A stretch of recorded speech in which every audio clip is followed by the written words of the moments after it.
Welcome to the Conscious Living Podcast, conversations to educate, empower, and enlighten our world. An uplifting and inspiring series of conversations and talks with your host, Jackie Woodside. We are educating minds, empowering lives, and enlightening souls to create a world where love prevails. In this engaging podcast, we deliver exciting, positive, transformative talks and teachings designed to elevate your life. Now, let's join our host, Jackie Woodside, for this week's session. Hello there, Jackie Woodside here, the founder and the host of the Conscious Living Podcast, where we are here to educate, empower, and enlighten our world. I'm really looking forward to diving into an important subject today that I feel like in our culture we avoid a little bit. You know, conscious living includes every area of life. It's a very expansive topic. It includes how we eat, how we work, how we're a community member, and it includes how we grieve. Grieving the losses in our life of, loss of job or identity or income, but also, of course, loss of our loved ones when they pass and transition on to the next world. And I'm bringing to the Conscious Living Podcast today someone who's an expert from having gone through an extraordinary grief experience, but going through it consciously, so much so that she wrote a beautiful brand new book, Over the Rainbow, really looking at her grief journey. So Sheila Clemenson, thank you so much for being with us today. I know you have turned your tragedy into grief and a lifeline for others. You're the CEO of Transitions Coaching Services, and you're a certified coach and grief wellness professional. And you help people move through this challenging process of loss and grief. So welcome to the show, Sheila. Anything else you want to add to help our listeners get to know you a little bit more? Thank you so much. I am thrilled to talk with you today. I launched my new book the 19th of October on Amazon. It's an exciting time. It is my first published book. The first book was the book I wrote for myself, which was my own grief book, which I kind of call throwing up all over 400 pages and having it edited. There you go. There you go. So this one is the one that I want to share with other people. And this topic is so timely. We all carry our grief with us. And sometimes for a lifetime, we're moving forward, but we're stumbling around in the dark, really just trying to look for the light switch in terms of how we're going to be much more conscious, I think, in how we move forward through our process, and just that we respect our grief process and try to not judge it and try to do what we need to do to take care of ourselves through that. And so I'm just really looking forward to having a great conversation about that today. Yeah, well, before we dive into too much of the specifics about that, do you mind telling our listeners what prompted you and led you on your grief journey? And then, of course, how you've turned that into your career as well. Yeah, so I think that we all have situations that happen in our lives that kind of bring us to where we are. And I met an amazing man in my 20s who came in as my partner. And he was diagnosed with Lou Gehrig's disease, ALS, at a young age, 32 years old. I was 26. We had just bought a home. We were getting married, and he got the diagnosis. At a really young age, it didn't run in his family. It just came from out of nowhere.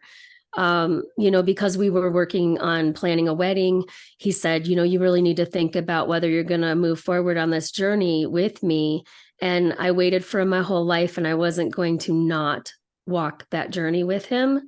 So it was about us doing this illness together. And that part was more challenging than I could have ever imagined. But it was also the most gratifying experience of my life. And, that's what kind of brought me to doing grief work with other people, was my healing journey through being a caregiver full-time for him, through the journey, as well as afterwards rebuilding my life after he passed away. Yeah. And so it's lovely to hear your story, and of course, heart-wrenching. I'm just curious, Sheila, how many years did you and your husband go through the experience of his illness? He was diagnosed in July of 95 and he died September of 99. Oh, wow. So for 4.5, little over 4 years. That's really short. Yes. Yes. Wow. And there's different forms of ALS. He had the form that progresses a little bit slower, which isn't saying much. It took him 4.5 years to pass away, but it impacts your central nervous system, essentially paralyzing your different functions in your body. So he lost his ability to walk, to use his legs and his hands and his arms, and then it gradually moved within. So it started in the extremities, but then went internally. Then it affects your diaphragm, your breathing, and your swallowing. And, it's a really tragic way to die. There are a lot of tragic ways to die. That's one of them. Other people have ALS, and it's called like a bulbar ALS, which is a faster process where it moves internally before it moves externally. And sometimes people die within 6 months to a year. It's really essentially a working diagnosis when you first get it, because they really can't diagnose until they see more of the symptoms. Really? I didn't know that either. So you were really young. I know you guys picked up and moved to Hawaii. What was that about? Yeah. So we lived in northern Michigan in the town of Petoskey at the time. And as beautiful of a place it is 5 months out of the year, the other 7, it's absolutely brutal and miserable, cold, snowy. Very cold. And Grant said, I don't want to be a trapped house cat living in this home. I want to be out. I want to enjoy nature. He had gone to Kauai in Hawaii with his family since he was 15. Oh, wow. And he said, if I am going to have a terminal illness, I'm going where I really want to be, and that's the island of Kauai. Wow. That is just beautiful. So you guys moved. You picked up and moved from Michigan to Kauai. We picked up and moved with the help of a lot of amazing friends and family. Yeah. And we moved in September of 97. The reason I share that date is because Hurricane Iniki had hit the island in 1992. It was 5 years after the hurricane hit, and it was a bit more feasible for us to move to Kauai because the island was still rebuilding. We could rent a 3-bedroom, 2-bath home for $500 a month. Wow. Yeah. I mean, now it'd probably be $3,000 a month, but the island was still rebuilding. So there was a transition between people leaving the island and an influx of people coming in to rebuild. And it was just the perfect opportunity for us to go. The island embraced us fully. And if you talk to Hawaiians and local people, they'll say the island either embraces you or rejects you from the moment you move onto the island. Oh, wow. Kauai is the only female island in the chain. She's known as Mother Kauai. So I felt like we were embraced and we were nurtured in this journey coming onto the island. We did get engaged there and we had our wedding there before we lived there. So we did have some friends on the island before we moved there, and they certainly embraced us and supported us as well. It wasn't as unreasonable and unrealistic as it might seem because of the connections that we had on the island before we lived there. Yeah. So your husband, so you moved to Kauai. You don't have a huge community there because you're relatively new. Your husband is ill. You know he's going to pass. What was that like? How did you build community knowing that what you were going to be facing? Yeah, I mean, it sounds kind of scary to go through that without having family and friends close by. There was a part of Grant that I think he wanted people to remember him the way he was. So when I say that, he left his community, his business community, all the people he had known and loved, and he was able to start someplace new in this new aspect of who he was becoming in this illness. I say we took an early retirement, but who does that in their late 20s, early 30s without having a fortune, right? Right. So it was really the island itself. The people on the island, there is this aloha spirit. There's this nature about people that they just embrace the people around them and want to support them and help them. There are a lot of different programs. And I think it was just easy for us to connect with caregivers and people who wanted to volunteer their time. And the community is exceptional. And whether that's because of the hurricane that happened and everyone was in this mode of helping and supporting one another, and that was just a residual connection of that. But I think it's more the aloha spirit that's alive and well out there. And we were just embraced in what we created for support systems for ourselves. Beautiful. So tell me, what was it that had you want to write the book? The first book that I wrote, I think, was my own grief processing, my emotional processing. I'm a writer. I journaled a lot while Grant was sick, while I was going through my grief process. I worked with an awesome therapist, a lot of resources. But something stuck with me. I had read a book called The Caregiver's Companion when I was a caregiver for Grant. And this book made me cry my eyeballs out because this person said exactly what I needed to hear at that time.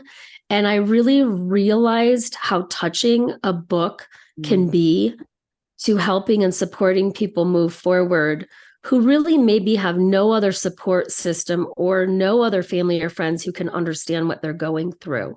What was it that was in that book? You said it was exactly what you needed to hear when you were caring for Grant. What was that? It was a validation of my feelings and what I was going through and the messiness of being a caregiver, the guilt, saying things that you would regret, not showing up as your best self. I mean, we all want to think that we can be our best self going through day to day, trying to help a loved one move through a terminal illness because they're dying and we're not. But when you're in the trenches with them every single day, it's a painful place for both of you to be. And you don't always show your best selves to one another. And so the good, the bad, and the ugly is kind of where you end up sitting. And this book helped me to see that despite how hard it was, that it was okay to live in that humanness and to find your way through that in love and supporting another person. I so get that. I mean, by no means by way of comparison, but I went through a phase where my spouse had torn her Achilles and wasn't able to walk or drive for about 6 months. And it was really difficult. Her job was an hour away. Our son's school was an hour away. So and people would ask me like, oh, how's Heather doing? And I was like, how's Heather? It's like, how am I? She's fine. She's being driven everywhere. And, so I had to do all the grocery shopping, all the stuff around the house, all the errands, the picking up from school, the getting her to work. It was crazy. Yes. I mean, by no means it is comparison of what you went through, knowing your husband was going to die, and I knew she would get better. That was very, very different. But I remember being in that. But you get it. You get it. And that was your experience of that. It's exhausting. And that's powerful. But the thing is, the guilt that you feel as a caregiver when you're a longer term caregiver, I say whether it's 6 months to a year or longer, it doesn't matter. Yeah. The intensity of it, just the focus is so on the person who has the needs, the greater needs, and who is ill. And it should be. But there's a tendency to forget that other person who's on the journey with them, and they forget that you're on the journey with them too. Right. And, it's hard. It's hard for both people. So your hope in writing this book is that you would be that voice for the person going through that grief experience, going through that caretaking experience, to lend wisdom, to lend support in the process. So tell us about the book. What can people expect from it? Again, the title. Well, you're going to need some Over the Rainbow. Yeah. Right? Yeah. Over the Rainbow, from the depths of grief to hope. Beautiful. Hope, like somebody asked me when I was designing, when we were designing the cover, what do you want people to connect with in your book? And I said, hope. People need to have hope that things are going to get better.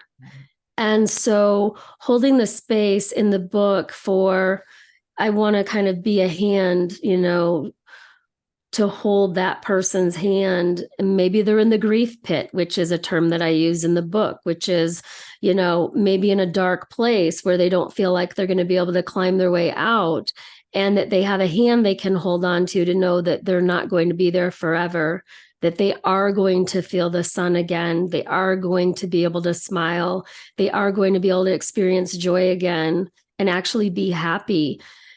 Yet it is a process that they have to go through, and it's their process, and it's whatever that looks like for them, and that it's all individual, and to not judge that. But I share about my experience going through that grief journey, as well as some of the caregiving journey, to help people know it's okay. It can look really messy. It doesn't have to look good. It doesn't have to be nice, and you don't have to be you don't have to completely be functional in it all the time. Although, if we can be more conscious about how we're moving through our grief process and taking care of ourselves better, maybe we can move through it a little bit more. I don't want to say quickly, I maybe easily, a little bit more. What do you mean by being conscious during the grief process? Yeah, I think that, I was numbing myself with alcohol. Some people numb themselves. Some people, just go on automatic pilot. They don't really think about what it is they're going through. That there is an emotional process that you're going through that some people might call the grief wilderness. We've never been there before, but we're going to go through all of these feelings. And I describe them like waves. And that's why I've got the waves on my book. And a lot of people who are experiencing grief will say, oh my gosh, I've been knocked down by a grief wave from out of nowhere again, because they are situations and triggers that happen within our process that really knock us down. And sometimes, we don't feel like we have a lot of control over that. I think the conscious aspect of it is being okay with not being in control of it, and just trusting that you're going to be able to take care of yourself through that process with some of the support systems and different tools and resources that you're connecting with for yourself to take care of yourself in it. Beautiful. I really, really get that. And I guess the other thing, we were talking before we started recording about allowing yourself to feel the emotions that come with it. And in some ways, our culture doesn't encourage that. You said some people relate to you like it's a communicable disease, that, if you express... They're going to catch grief if they're around you or they talk about it. Right. We are, I would say, as a culture, fairly awkward with the grief process. So talk about that a little bit. Talk about some of the things that people did that just wasn't helpful, and talk about things that people did that were helpful, and perhaps helping two things. One, helping people who are in the face of someone else's grief be more skilled at it, number one, and also helping the person going through grief to have a sense of empowerment of what to ask for. So address that a little bit. Yeah. So, I think that unless someone has really experienced a significant amount of grief, they may not know how to be around people who are grieving. And even so, they might not handle that well. A lot of the time, people don't need you to say anything. They just need you to show up and just be there, whether that's giving a hug, or whether that's just reaching out and saying, I'm here if you need me, or telling people specific things you can do to help them if they need support. I found what was really difficult was people saying thoughtless things that they just don't really think about, like, your life's going to return to normal, or you're going to meet someone and get married again someday. It's going to be okay. Or, if someone lost a child, which is something that I can't even fathom. And someone saying, well, you can get pregnant and have another baby. People say things. Yeah. People say things that are just either somewhat dismissive and they don't mean it. They want to just say something to make that person feel better, but nothing's going to make your life normal again. Normal has gone out the window. Right. I mean, You're it's just going to be integrating. creating life. Yeah, it's integrating the experience and creating a new normal, without the loved one that you've lost. There is no going back to whatever normal was, because that person, that relationship is gone. And part of your identity, I mean, that must have been for you, Sheila, as a young woman, to have the identity of a widow, in your mid-30s? Yeah. Yeah. I was 31 when Grant died. Early 30s. Okay. Yeah. And it was so hard. I gave everything to him that I could. I mean, if you looked at me back at that time, you would have said, oh, maybe you're a lot older than 31. Interesting. I felt that way. Yeah. And this is why sometimes people's caregivers will die before the person who's sick, because people give so much of themselves almost selflessly, and not perhaps even in a healthy way, right? Where they're not taking care of themselves as well. I lost my identity by being a caregiver because his needs were all consuming. Even though I had part-time caregivers I brought in, I was still the person who was up all night, or, who was going through that journey with him. I think that it's just so difficult to imagine how much you give up of yourself to be there for somebody else. And then that rebuilding piece, I knew that I was going to probably survive, this illness, that he wasn't. And how was I going to move forward from that and rebuild my life? I was fortunate to have amazing friends on Kauai that became my ohana. In Kauai, we call your ohana your chosen family, right? And so I had my ohana that I built on the island. But that rebuilding piece, seriously, I just say I was stumbling around in the dark looking for the light switch in my underwear, because I was drinking really dysfunctionally, numbing myself, being a party girl, going out. It wasn't anything by myself, but it was a social drinking kind of situation. I was engaging with men that I really probably had no business connecting with. And it was dysfunctional. And so, I mean, it's not always a very neat and nice process. And I just think sharing that in a vulnerable and raw way helps people to see, well, I did all of these things, and maybe I shouldn't have done all these things. Maybe I would have moved through my grief in a more healthy way if I wasn't numbing myself with alcohol and drugs, or, promiscuous relationships, or whatever I was doing. And that maybe I would have moved through my grief process in a healthier way. I don't know, but we all have our own journey. And that was what I needed to go through before I got sober. And that was a journey in itself too.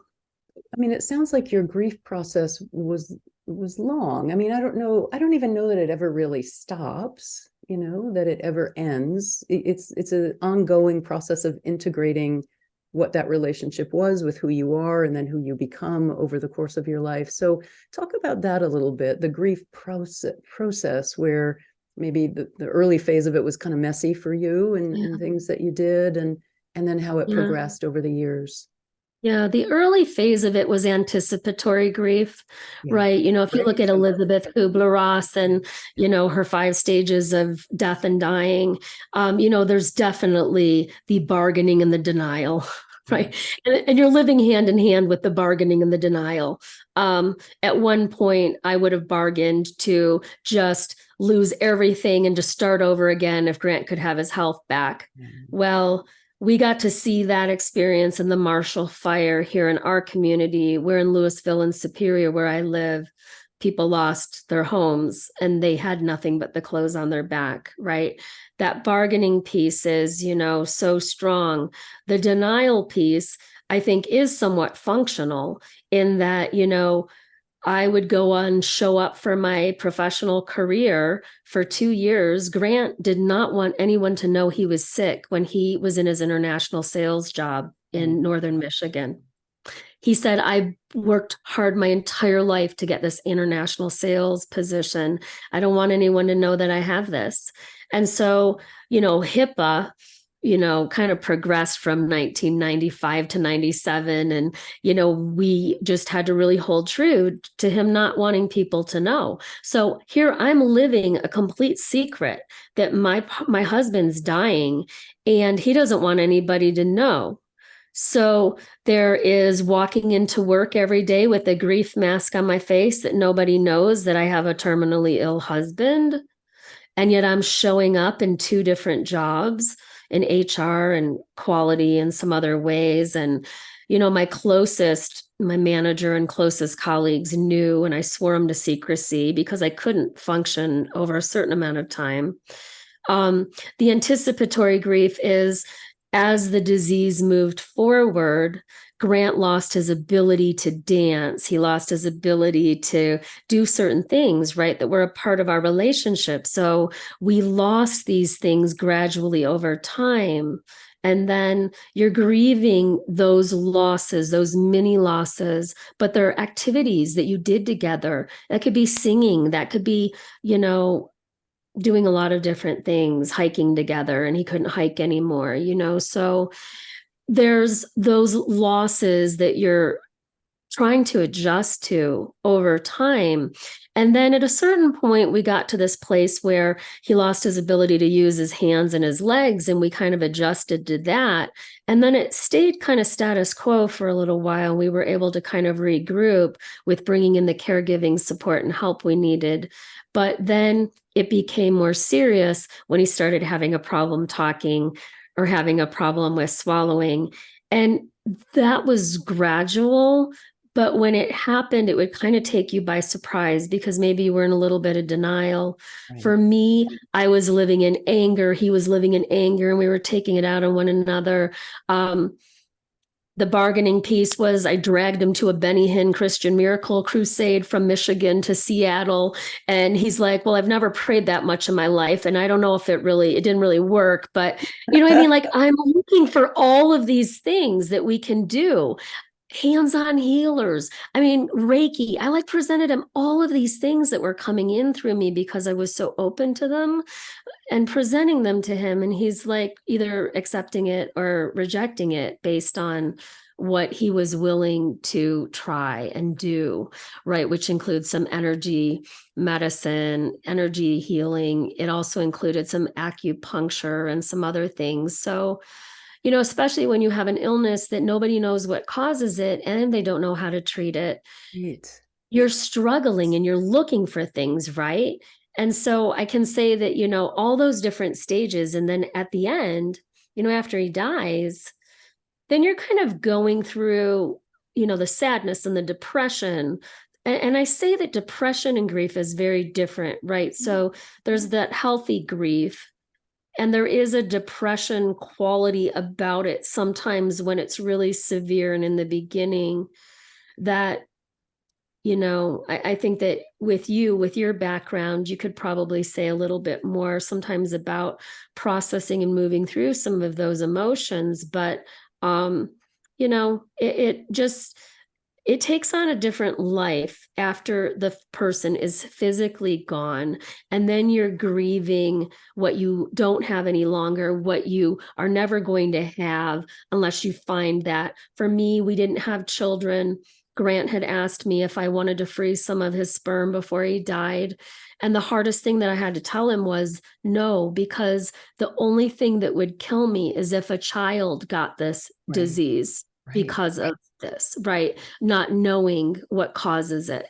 And so, there's layers of grief upon grief in different ways. And I do think that you're processing all of that as you're moving forward and putting things in place in your life. I've created a companion journal to go with the book, and there's self-reflection exercises at the back of each chapter that just help people do their own deeper dive in their own process and sift through some of their own feelings. And they can use that with a therapist or a grief support group or a grief coach in any way that they want to, some support in what they're experiencing. it's just such an all-encompassing process, particularly when you were also Grant's caregiver. But grief itself, unexpected loss. My grandmother actually lost her husband and two of her sons in 3 separate car accidents in 9 months' time. Wow. Right. And one of them was that is intense. Right. One of them was my father. So, I mean, it was kind of our family legacy. So I'm so sorry. Thank you. Up close and personal with grief. And then she remarried when I was about 12, 13 years old. And right after they remarried, her new husband's son was with her only remaining son. They were in a car accident and her new husband's son died. Wow. Yeah. I mean, you almost can't wrap your head around that. So she had lost 2 sons. She had one remaining son. She gets married.